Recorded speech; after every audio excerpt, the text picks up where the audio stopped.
Chapter 38. Homestead for the Heart. The sea of clouds that floated beneath Asphodel rose into a thick fog.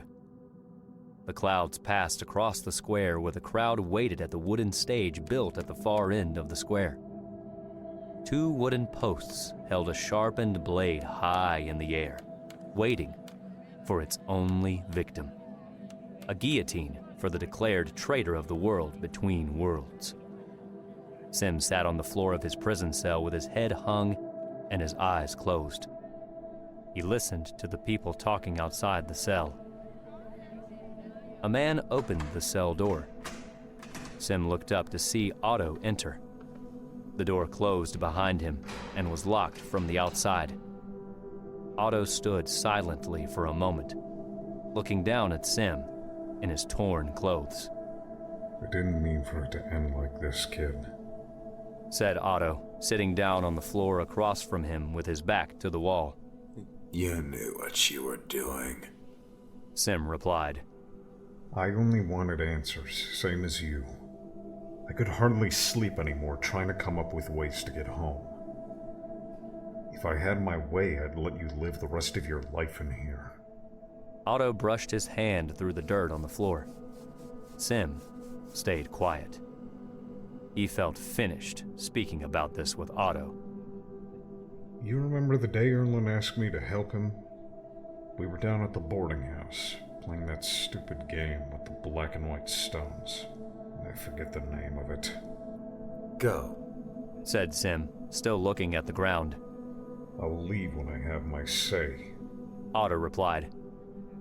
No, it was the name of the game. It was called Go, Sim muttered. Otto looked up at him. That's right. I had never played it before, but I figured out pretty quickly. I lost my first game, so you played it with him, trying to show me. You beat Erlen flat out. Made it look so easy, even. Erlen gave me a second chance, and I thought I had his game all figured out. I had him on the ropes, and suddenly, like a left hook across the face, he asked me to help him with the arc.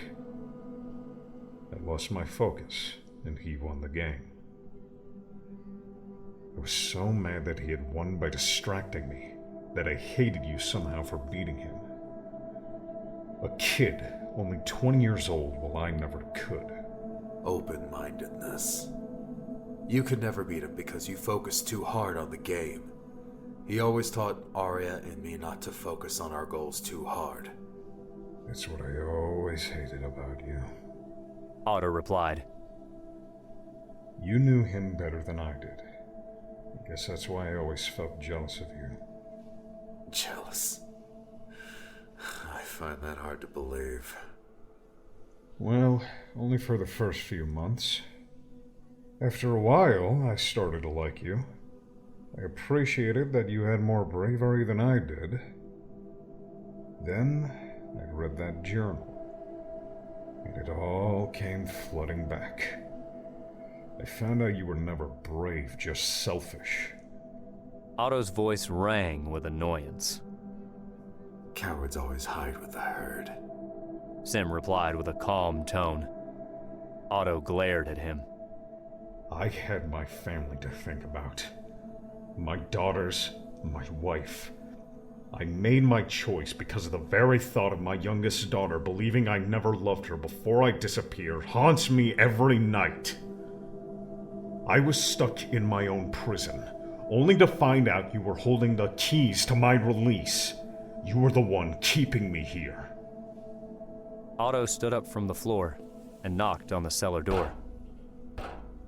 They've decided to execute you by guillotine. I'm sorry, kid. I really am. I bet you are, Sim replied in a cold voice. Otto sighed and looked away as the cell door opened. He walked out and stood in the doorway. I wouldn't have hurt her. Sim stared at the door. Otto kept his eyes turned away from him.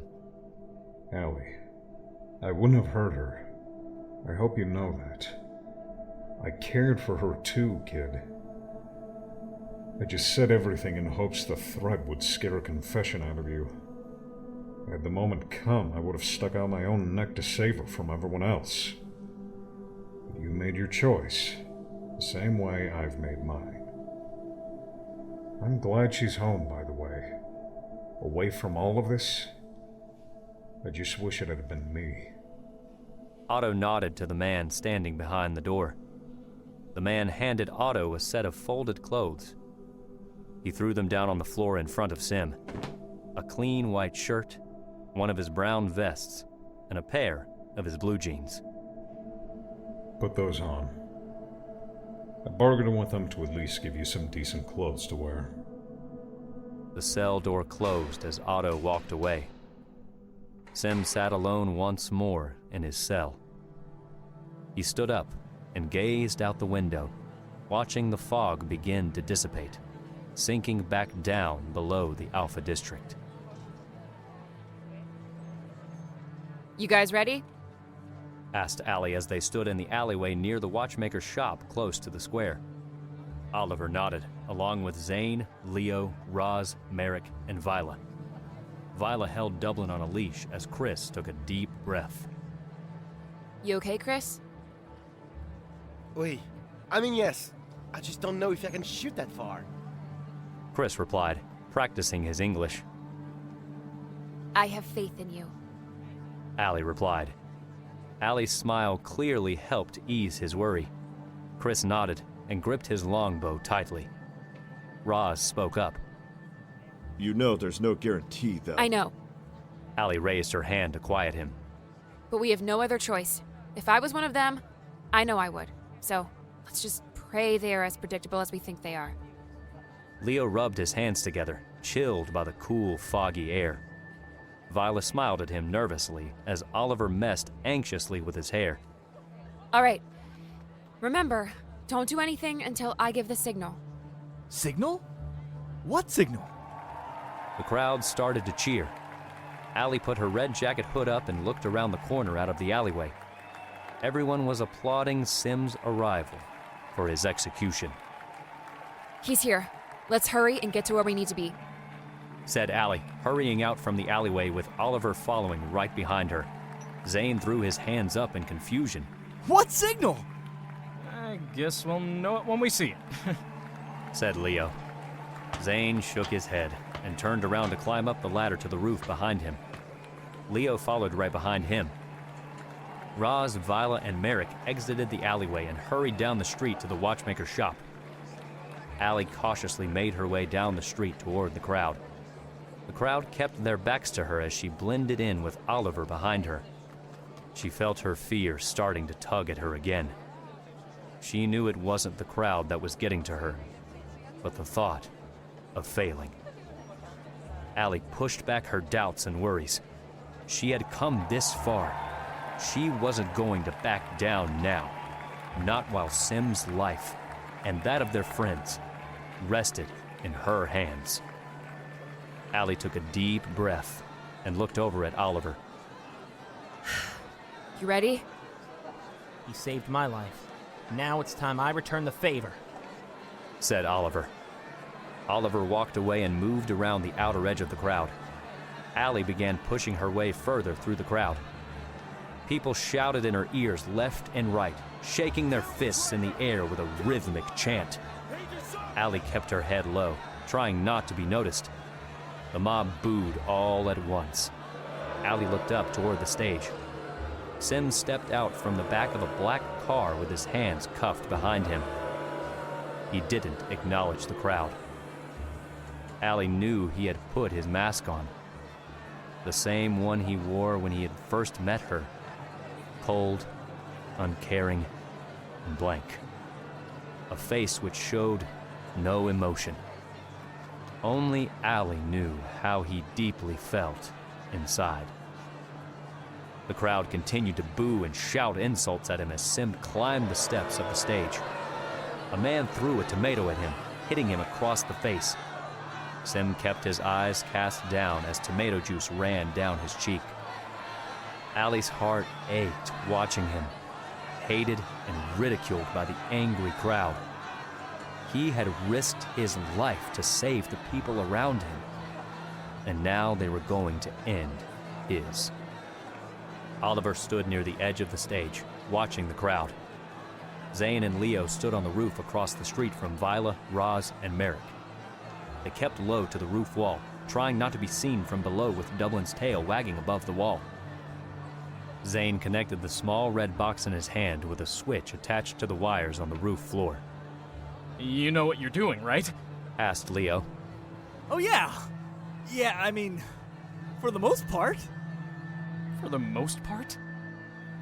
So, if I just stayed quiet and pretended that I knew exactly what I was doing, would that make you feel better?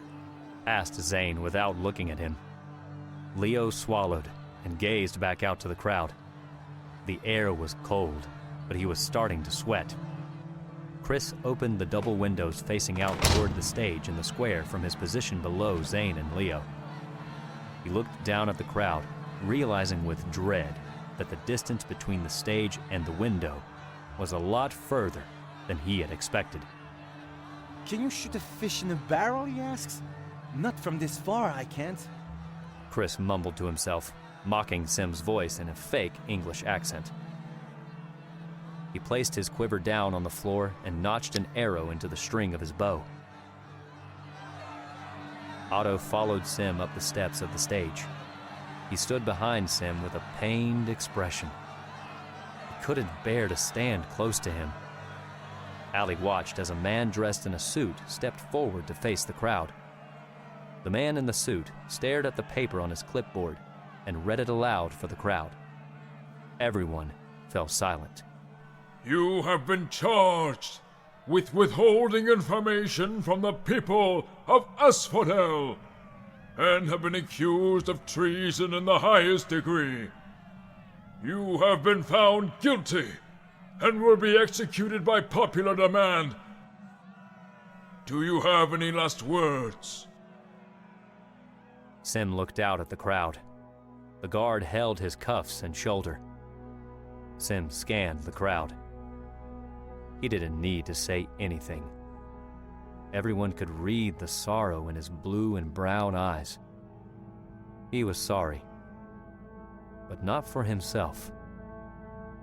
For all of them. The man in the suit nodded to the guard. The crowd roared once more.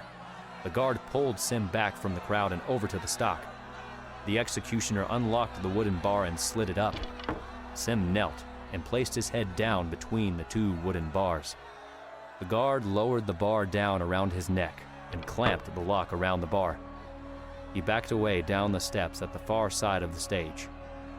Chris swallowed his spit and aimed his bow down toward the stage. He took his breaths calmly and evenly, feeling the arrow rest on his finger. Lord, please forgive all that my family has done. Please, just this once, guide my hands. He muttered to himself. Oliver stepped close to the back of the guard at the edge of the stage with his hands at the ready. Allie watched, horrified, her heart pounding in her chest. Sim looked up at everyone. Allie hoped he had seen her standing among the crowd. He couldn't see her among the vast sea of faces. He looked back down at the stage, seemingly ready to face death, as brave as always. He had stepped into unknown worlds all his life, and now death was just another unknown adventure, another rescue he was about to undertake. The crowd fell silent again. Allie expected them to cheer, but they all remained quiet, seeming to know that they had come face to face with their judgment. Otto looked away, clearly choking on his own regret. Allie's eyes filled with tears. The executioner took his position at Sim's side. He untied the rope from the hook and pulled the blade up the channel.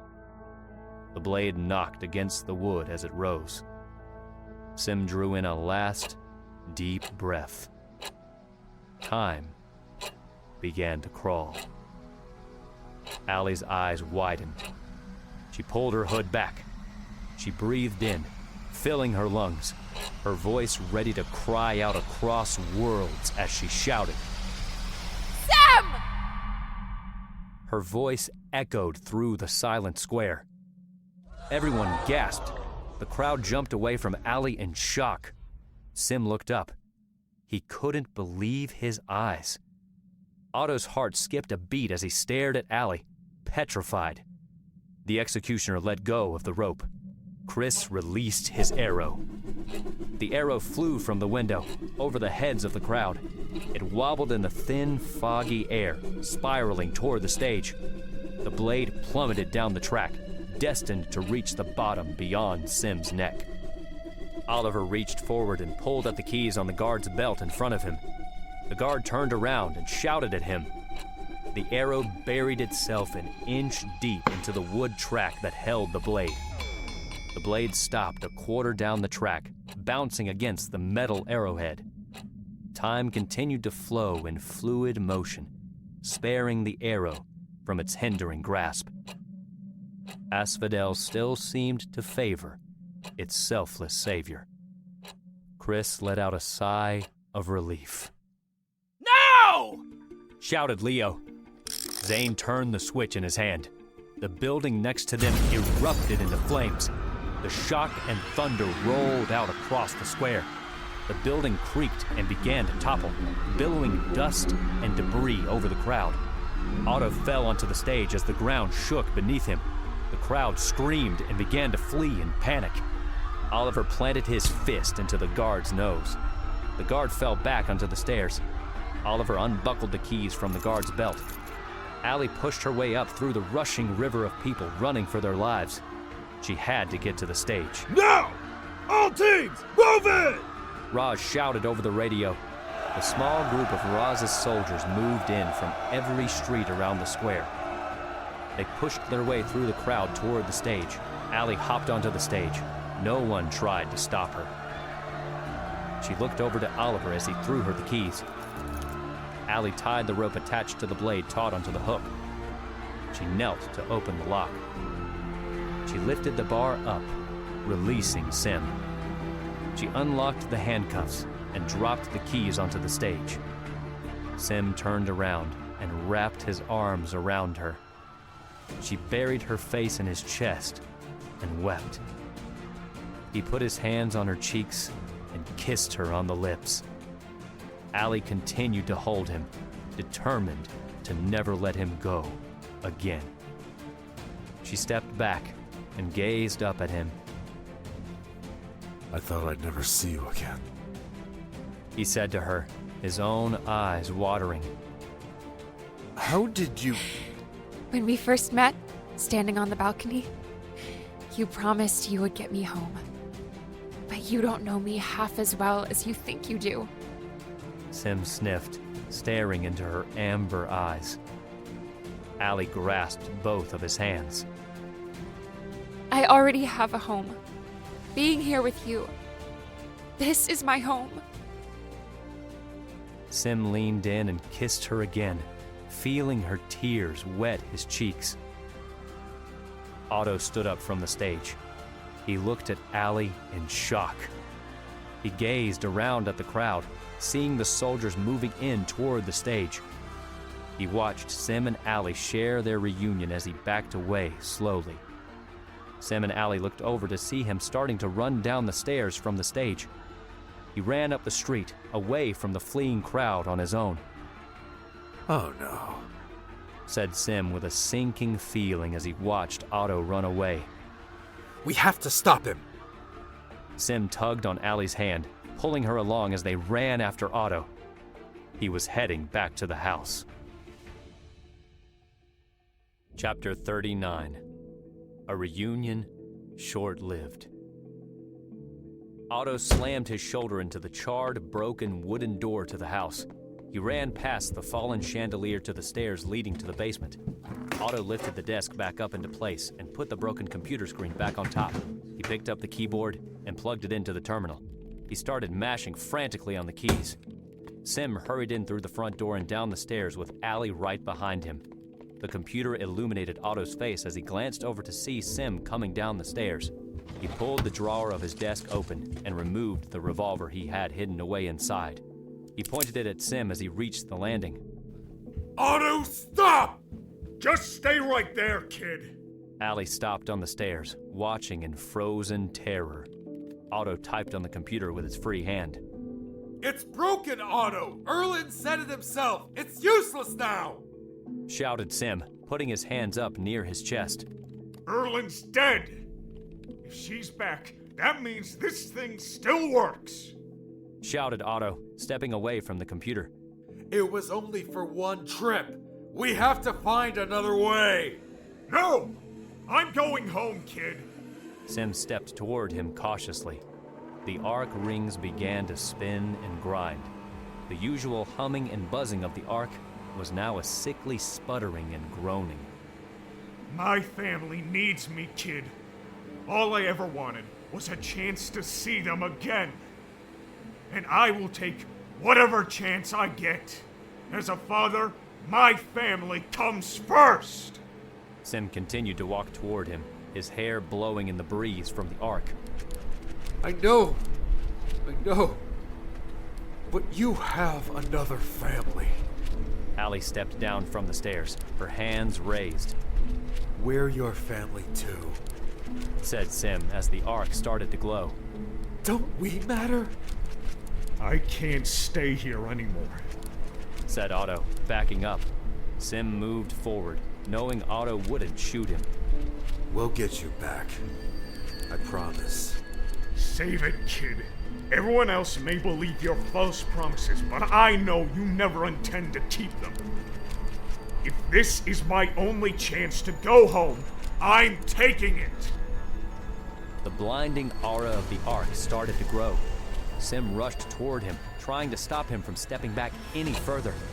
Otto fired. The bullet slowed, inching its way across the room towards Sim's head as the world between worlds fell out of balance. Sim moved to the side just in time for the bullet to increase speed and catch up with lost time. It whizzed across the room and buried itself in the door of Arya's metal locker on the floor. Allie jumped back in surprise, standing next to it. Sim reached for the gun in Otto's hand and fought for control. Otto fought back, trying to push Sim away. Allie hurried over to the computer. She stood scanning the screen, looking for a way to turn off the arc. Sim elbowed Otto in the face as they continued to struggle. Otto pounded his fist into Sim's stomach with the gun wildly waving around. They both clutched the gun in each other's hands, stepping back toward the arc. Their feet crossed paths as they tumbled backward through the gateway. Together, Sim and Otto disappeared into the arc, with Sim desperately reaching out for a hand to save them. Allie peered through the sunlight of the arc to see Sim's silhouette reaching a hand out to her. Allie watched helplessly from the desk. They were gone. The arc began to shoot sparks across the room as the rings broke rhythm. Allie jumped back from the computer. The screen flashed and went dark. The rings of the arc came to a screaming halt, with the doorway strobing out of control until it flashed and disappeared entirely, with one final breath. Allie stood, motionless. The basement fell pitch black. Allie spoke, at a loss for words. Sam? Sam? There was no reply. She was alone. Footsteps echoed across the floor upstairs and hurried down the stairs behind her. What happened? Asked Merek, running down the broken steps. Where's Sam and Otto? Asked Leo, stopping at the landing with Vila, Roz, and Dublin behind him. Allie stared at the arc in the darkness, still in shock. They were fighting, and Sam was trying to get the gun away from Otto. He was trying to go home. I tried to shut it down, but I didn't know how. Merek looked at the computer screen. He typed at the computer frantically. The screen awoke and flashed a stream of data at him. What happened to the Merek? Are they dead? Asked Vila. Allie's heart hit the floor. Merek stared at the screen intently. He stood up and looked around at everyone. as the light from upstairs illuminated his face. No. They're falling through worlds. What do you mean? They're trapped in there, jumping between worlds endlessly, one after the other. So, get him out of there! Hollered Roz. Merek turned to the computer and scrolled down the screen, trying every command he knew. Oh, I can't! The power's still running, but the doorway won't open. There's no way back now. Allie stared blankly at the Ark. Vila clasped her hands over her mouth. Leo sat down on the landing of the stairs.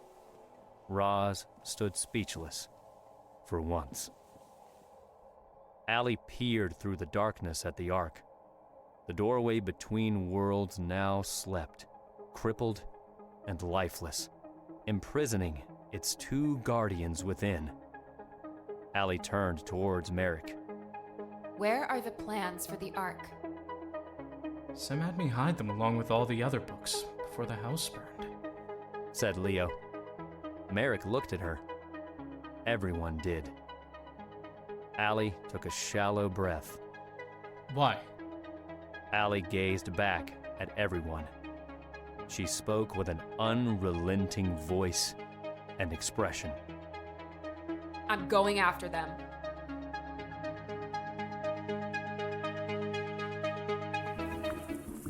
Hey, everyone. Hey, everyone. Hey, everyone. Hey, everyone. Hey, hello there. Hey, everyone. Hey, everyone.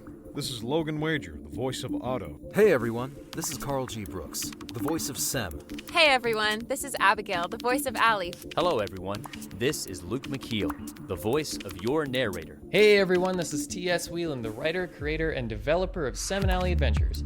I'd like to thank you all personally for joining us on this grand adventure of Book 1, and I look forward to seeing you all in the future with Book 2, Allie, Guardian of Worlds.